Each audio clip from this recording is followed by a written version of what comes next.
Hi friends, அஸ்ஸலாமு அலைக்கும். Welcome to my channel. இன்றைக்கி நம்ம சேனலில் பார்க்க போகிறது பீட்ரூட் வச்சு ஒரு ரெசிபி பண்ண போகிறோம். அது என்னென்னா பீட்ரூட் கேசரி எப்படி பண்ணலான்னு பார்க்கலாம் வாங்க.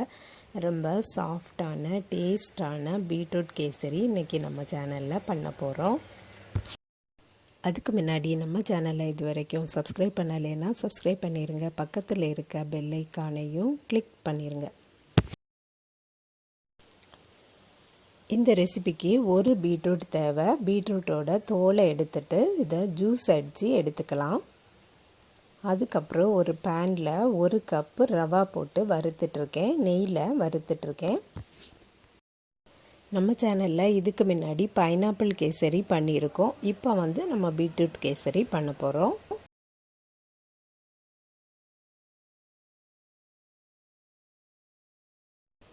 வாசனை வரது வர நல்லா வறுத்து எடுத்துக்கலாம்.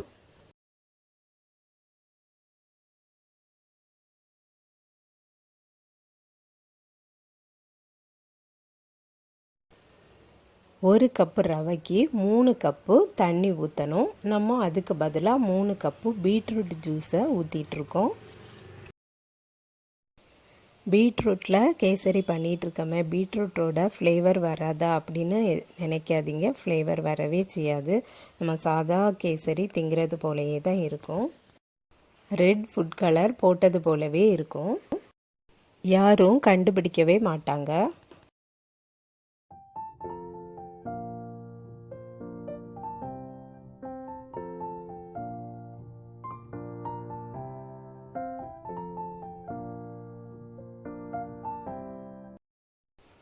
பீட்ரூட் ஜூஸ் நல்லா கொதிச்சிட்ருக்கு. இப்போ 1 டீஸ்பூன் ஏலக்காய் பவுடர் சேர்த்துடலாம்.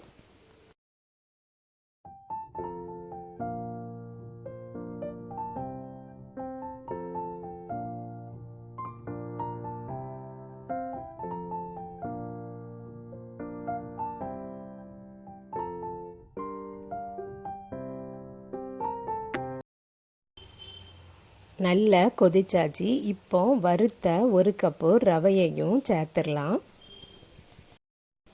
சேர்த்துட்டு கிளறி விட்டுட்டே இருக்கலாம். ஏன்னா ரவை டக்குன்னு இறுகிரும்.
ரவை நல்லா இறுகிட்டே வருது. இந்த ஸ்டேஜில் 1 கப்பு சீனி சேர்த்துடலாம்.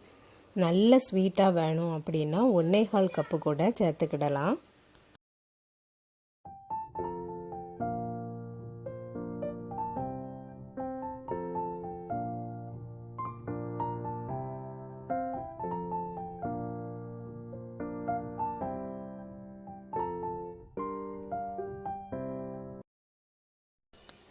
சீனி போட்டதுமே மறுபடியும் இளக ஆரம்பிக்கும். இந்த ஸ்டேஜில் நம்ம சிம்மில் வச்சிடலாம். ஸ்லோவாகவே குக் ஆகட்டும். அப்போ தான் அந்த ரவை அந்த சுகரெல்லாம் உறிஞ்சி எடுத்துக்கும். நார்மலாக நம்ம ஃபுட் கலர் சேர்த்து தான் கேசரி பண்ணுவோம். கேசரிக்குனே தான் கேசரி பவுடர் அப்படின்னு வச்சுருக்காங்க ஃபுட் கலர்.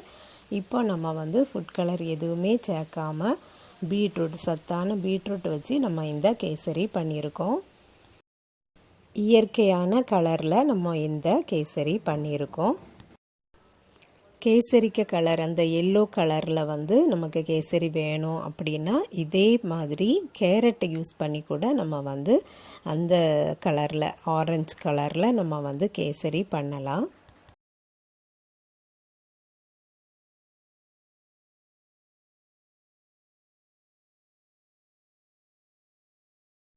கேசரி ரெடி ஆகிட்டு ஃபைனலாக நெய்யில் வறுத்த கேஷ்யூவும் கிஸ்மிஸையும் சேர்த்துடலாம். சேர்த்துட்டு நல்லா மிக்ஸ் பண்ணி கொடுத்துக்கலாம். இதில் உங்களுக்கு நிறைய நெய் பிடிக்கும் அப்படின்னா நிறையவே நெய் ஊற்றிக்கலாம்.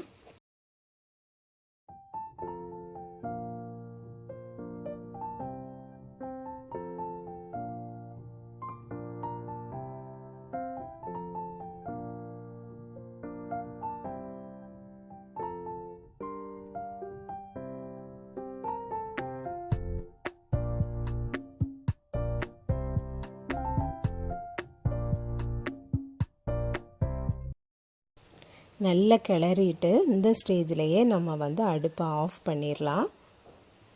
இதை அப்படியே ஆற விட்டுறலாம். இப்போ ஒரு பிளேட்டில் கீ அப்ளை பண்ணியிருக்கேன், அதில் தட்டிடலாம்.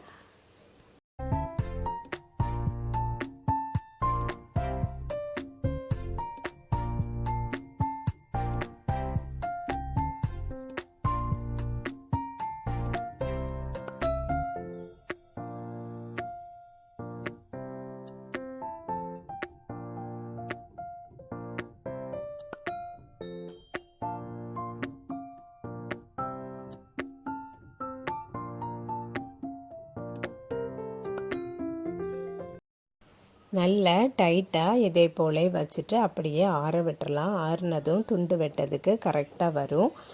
ஸ்பூனால் கோரி தான் நாங்கள் சாப்பிடுவோம் அப்படின்னா இனி ஒரு அரை கப் கூட தண்ணி ஊற்றிக்கலாம். சூப்பரான பீட்ரூட் கேசரி ரெடி ஆகிட்டு நீங்களும் இதே போலே ட்ரை பண்ணி பாருங்கள் ஃப்ரெண்ட்ஸ். இந்த வீடியோ பிடிச்சிருந்தனா லைக் பண்ணுங்கள், ஷேர் பண்ணுங்கள். நம்ம சேனலை இது வரைக்கும் சப்ஸ்கிரைப் பண்ணலைன்னா சப்ஸ்கிரைப் பண்ணிடுங்க. உங்கள் ஃப்ரெண்ட்ஸ் அண்ட் ரிலேட்டிவ்ஸ்க்கெலாம் ஷேர் பண்ணுங்கள். இன்ஷா அல்லாஹ் நெக்ஸ்ட் வீடியோவில் வேறு ஒரு ரெசிபியில் சந்திக்கிறேன். அஸ்ஸலாமு அலைக்கும்.